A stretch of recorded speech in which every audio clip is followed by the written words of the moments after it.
자, 출제 경향 분석 2부 한번 내용들 같이 알아보도록 하겠습니다.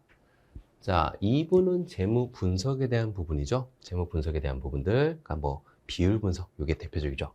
그래서 이 비율 분석에 대한 내용들이 쭉 나오는데, 이 비율 분석 이게 여기도 나오지만 나중에 종합 사례 평가 거기서도 나오죠. 거기서도.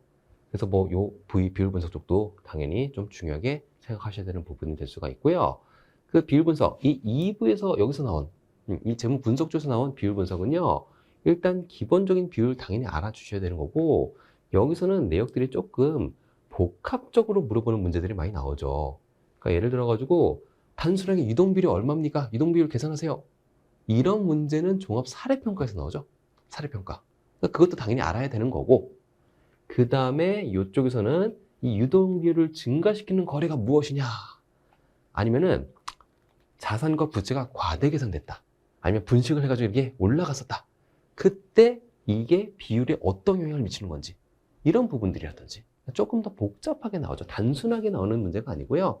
단순하게 계산하는 문제는 뒤에 종합 사례에서 물어보죠. 사례에서. 그러니까 그쪽도 아셔야 되고 조금 더 심도 있게 가주셔야 된다. 그래서 뭐 그런 것도 나왔었고, 1회전 운전 자본을 계산해라, 이런 부분들.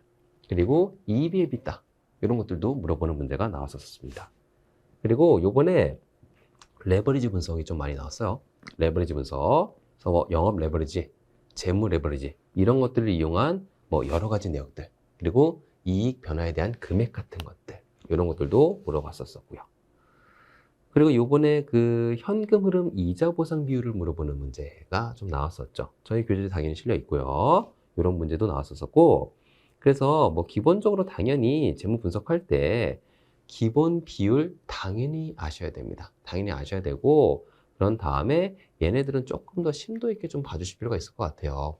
그래가지고 단순하게 단편적인 거를 물어보는 문제는 이제 잘 안 나오는 것 같습니다. 이쪽 부분에서 당연히 그 부분들은 종합 사례에서 나오고요.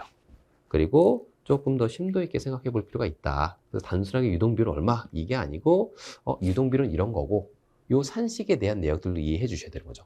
그런 다음에 이게 나중에 그러면 이런 거래가 일어났을 때 이게 어떻게 또 변화가 될까?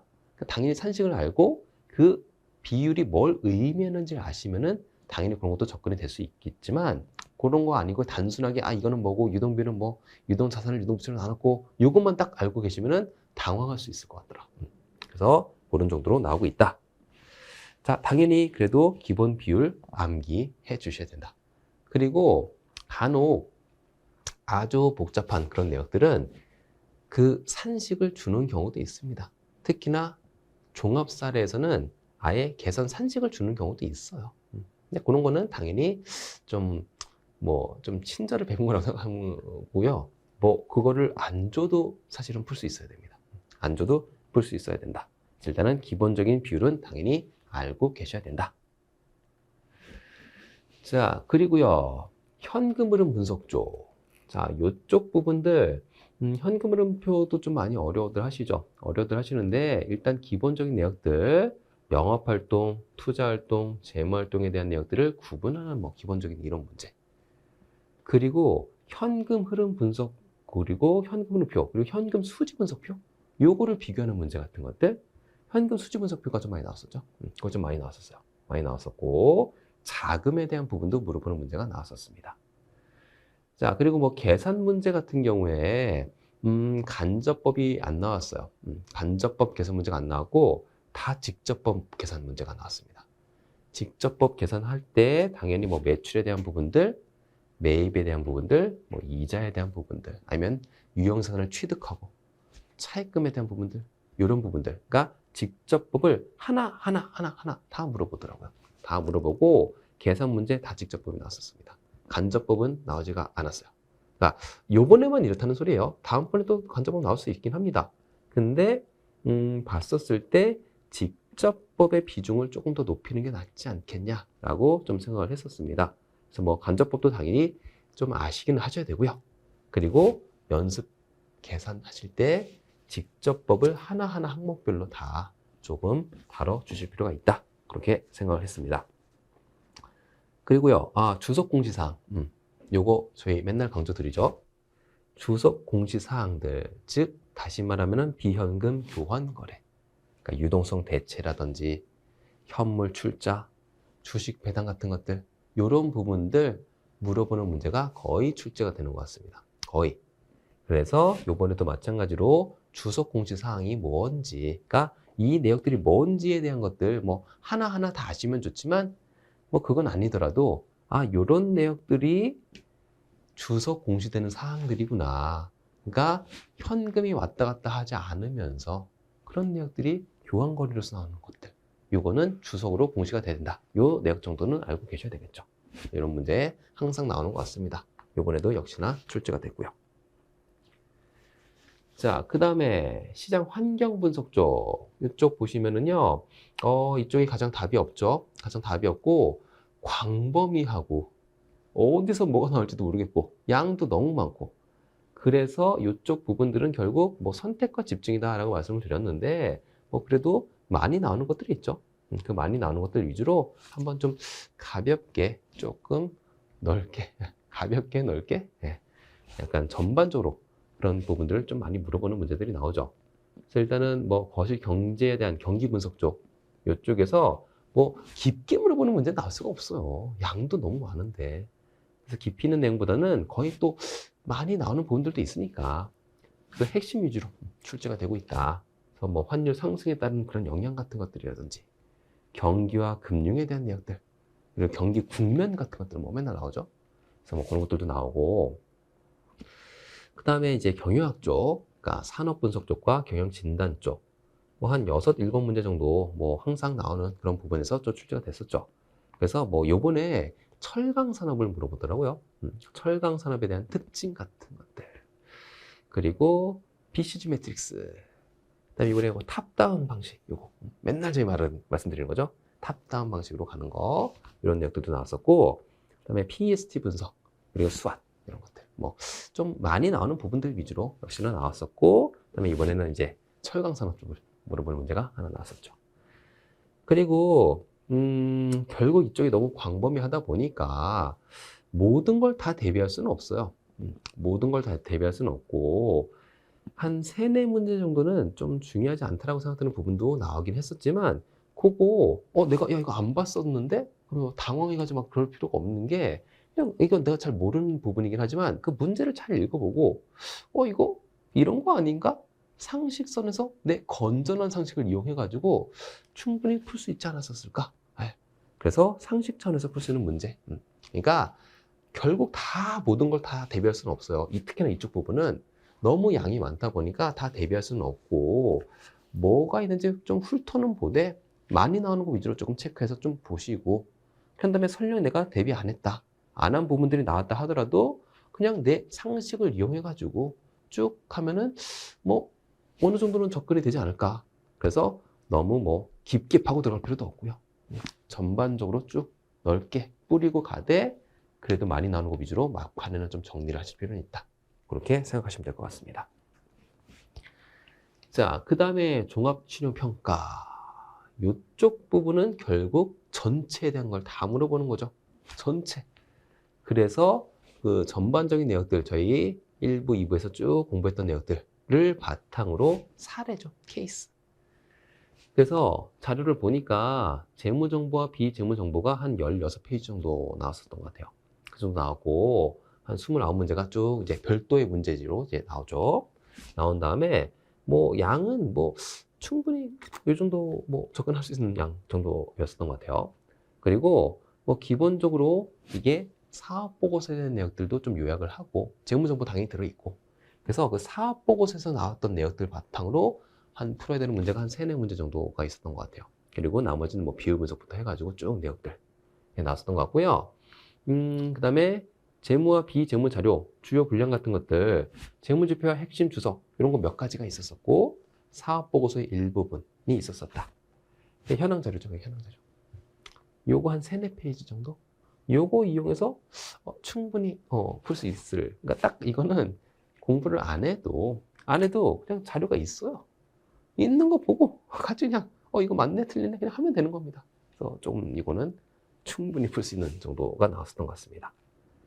그리고 이번 시험에 회사가 어떤 회사였냐면요. 전반적으로 영업 적자였습니다. 영업 적자인 상태에 골판지 제조 회사. 요게 작년에 요 골판지 회사들이 한때 주가를 조금 이제 올라갔던 적이 있었어요. 그래서 그때 무슨 영감을 받으셨는지 골판지 제조 회사를 이번에 출제를 하셨더라고요. 그래서 뭐 그런 거 있었었고, 그다음에 뭐 방금 말씀드렸지만 사업 현황 요거 자료에서 바로 찾을 수 있는 문제. 그러니까 바로 보고 찍고 할 수 있는 문제들. 그 정도 수준이었다. 문제 난이도 높지 않았었다. 그래서 그렇게 봐주시면 될 것 같고요. 자, 계산 문제는 뭐 어려운 재무 비율은 이제 아예 산식을 줬어요. 산식을 줬고, 그리고 3개년도를 다 물어보고 있죠. 다. 그런 문제들이 좀 있었었다. 그래서 뭐 순운전자본, 뭐 현금 순환주기 이런 것들, 뭐 산식 같은 것들도 제시를 해줬고, 이거 모르셔도 사실은 할 수 있어야 된다. 할 수 있어야 되지만 좀 친절하게 그래도 이번엔 좀 이렇게 준 것 같아요. 그리고 비율 분석 쭉 나와 있었고, 뭐 많이 나오는 것들, 매출 채권 회전율, 재고 회전율, 뭐 당연히 회수 기간, 그다음에 매입 채무에 대한 부분들, 그다음 뭐 순운전자본, 뭐 차입금 상환계수, 뭐 유동 비율, 당좌 비율, 맨날 나오는 그런 부분들 쭉 기본 비율로 문제를 출제를 하고 있다. 그래서 뭐 이쪽 부분들 전혀 어려워하실 필요가 없다. 전혀 어려워하실 필요가 없고, 당연히 기본 강론들 다 공부를 하실 거고, 특히나 비율 분석 쪽 많이 공부하실 거고, 그런 것들을 그대로 다시 한번 전체적인 종합 사례에서 물어본다. 그걸 물어보면서 산업 자료 조금씩 더 알면 더 좋은 거고, 그리고 회사에 대한 현황 자료들 나와 있는 거 그냥 바로바로 보시면은 풀 수 있는 정도의 문제였었다. 그래서 뭐 충분히 대비가 될 수 있었던 그런 수준이었던 것 같습니다. 자, 그래서 뭐 전략 지금 계속 말씀드렸지만 결국에는 비율 분석의 기본 공식은 당연히 머릿속에 있어 주셔야 된다.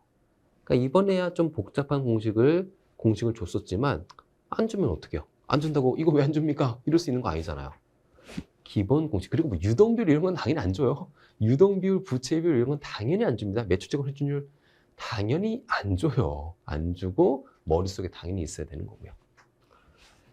그리고 뭐 현금 흐름 분석 같은 것들, 뭐 계산 문제는 결국 이번에는 직접법이, 그리고 전에도 좀 그랬었던 것 같아요. 그러니까 경향 자체가 좀 그런 것 같습니다.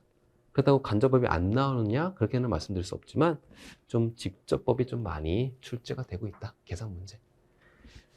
그리고 이론 같은 경우에는요, 기본적인 내용들 뭐 숙지하면 충분히 접근할 수 있는 그런 정도였던 것 같고요. 그 다음에 이제 신용 분석에 대해서 시장 환경 분석, 이거는 넓게 한번 뭐가 있느냐 한번 쭉은 보시되, 그런 다음에 조금씩 줄여나가면서 많이 나오는 거 위주로 집중해가지고 봐주실 필요가 있고, 그리고 내가 안 본 부분이 나왔다 하더라도요, 상식을 이용해서 충분히 접근할 수 있는 정도다. 그러니까 뭐 너무 여기다 시간을 너무 많이 쓰시면 안 된다는 소리예요. 여기다가 너무 양이 많고 어디가 나올지도 모르는 거고, 그래서 전반적으로 한 번 정도는 훑어보시되 나중에는 많이 나온 거 위주로 정리하시고 내가 안 본 부분이 나와도 충분히 접근할 수 있다. 그렇게 이해를 하시면 될 것 같습니다.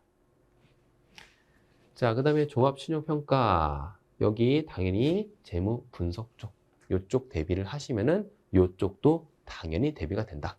그래서 그 종합 사례를 자꾸 새로운 사례를 뭐 없나? 새로운 거 뭐 없나? 이런 분들 그렇게 하실 필요가 없는 거예요. 그러니까 새로운 사례를 볼 필요가 없는 게 어차피 강론들을 다 모아놓은 겁니다. 다 모아놓은 거고, 아, 이런 정도로 출제가 되는구나. 그런 감만 잡는 용도로 한 몇 문제 풀어보시면 돼요.